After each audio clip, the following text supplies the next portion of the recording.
Time now for sports on 104.7 The Cave. Here's Ned Reynolds. Mike, the intern, Ned Reynolds, in the studio. It's Tuesday, and we are chipping away at the work week. All right, so normally when you see these lists, when we talk about them, for example, the power list in the NFL and who the best teams are, it is what it is. It's a vote system. It's always proven on the field, but some lists have more validity than others. And to me personally, when coaches vote on their favorite teams, that's got a little bit more weight because they're in the trenches. And who does the coaches think the college football team is? Let me add one little caveat to that. That is right. This is the coaches poll that USA Today puts out. This is not the Associated Press poll. This is the coaches. Mike, I happen to know some of the coaches who vote in this thing, they don't vote. It's the sports information directors. Hey, fill this out, send it on in. That's how they do it. But having said all that, it does require some acumen as to what's going on. And the coaches poll by USA Today was released, and it's as accurate as any poll would be at this time of the year before teams have played. Georgia, number one, no surprise. They received something like 61 first-place votes from the 63 panel of coaches. The number two team received no first-place votes. It's Michigan.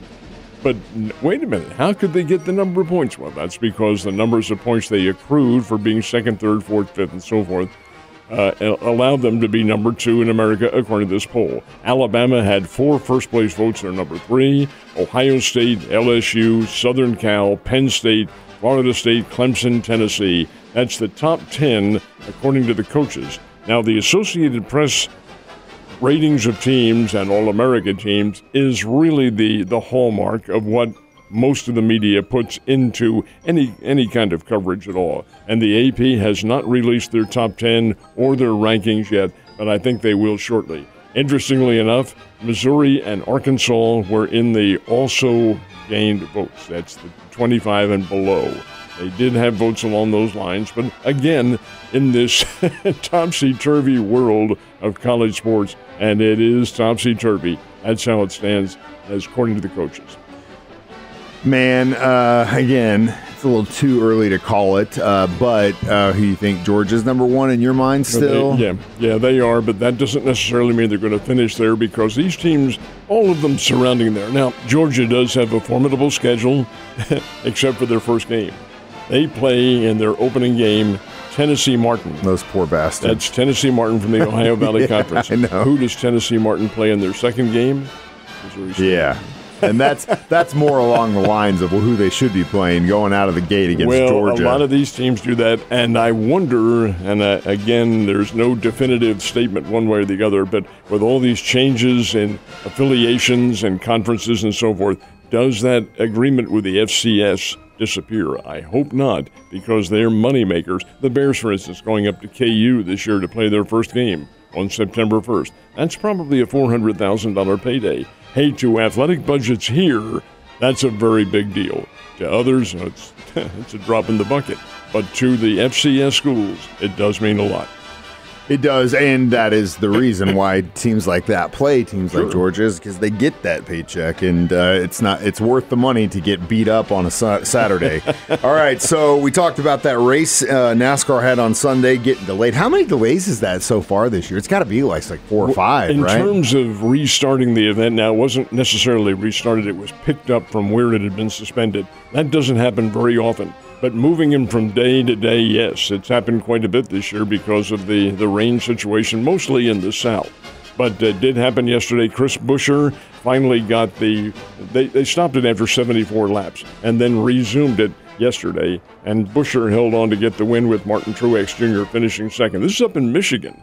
Now, they have a lot of rain up there, too, Michigan, Minnesota, Wisconsin, but enough so that they were able to dry it off enough so they could get the race in. Cardinals are playing tonight. Who's getting the start? Be Miles Michaelis, making the first start since he was suspended. He's coming off a 5-game suspension because of intentionally, at least allegedly, intentionally hitting a batter. Did it with a meatball. It was a slow pitch, but that's beside the point. 5-game suspension. This is his first start. He'll face the Tampa Bay Rays down at St. Petersburg, Florida. Tampa Bay got off to a great start arguably the best team in baseball. They have cooled off since then. That's not to say they've plummeted. That's not the case at all. They're a very good baseball team, outstanding team.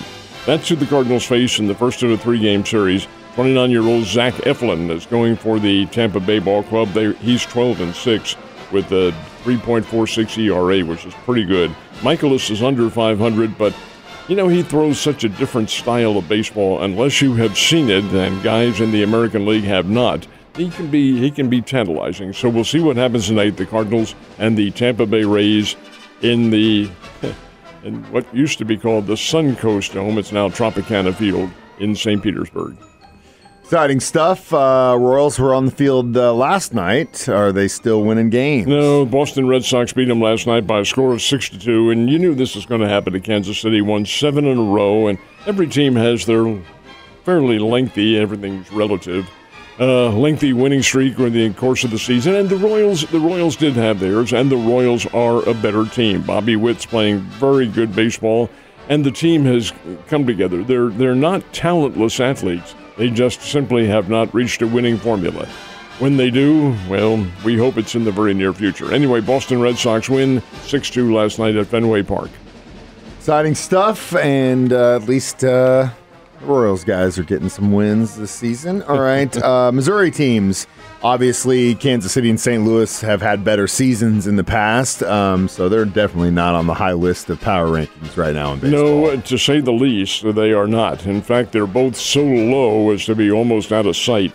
The Cardinals are rated 26th of the 30 teams.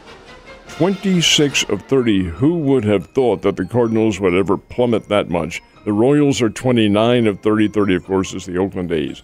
Number 1 team, Atlanta Braves, as you might expect. The Baltimore Orioles, number 2 in the power rankings, and the Cardinals have to play them in a couple of weeks in Baltimore. Texas Rangers, they're really, really good. That's number 3. Tampa Bay, the team the Cardinals face tonight, is rated number 4. These are all very strong baseball teams, and when it comes down to the playoffs, of course, anything can happen in baseball, and usually does. But that gives you an idea of where the strength lies right now. Absolutely, even though, again, they are kind of a beauty contest. It's definitely showing you the picture of what it's like in Major League Baseball this season. Ned, you have a great day, and I'll see you tomorrow.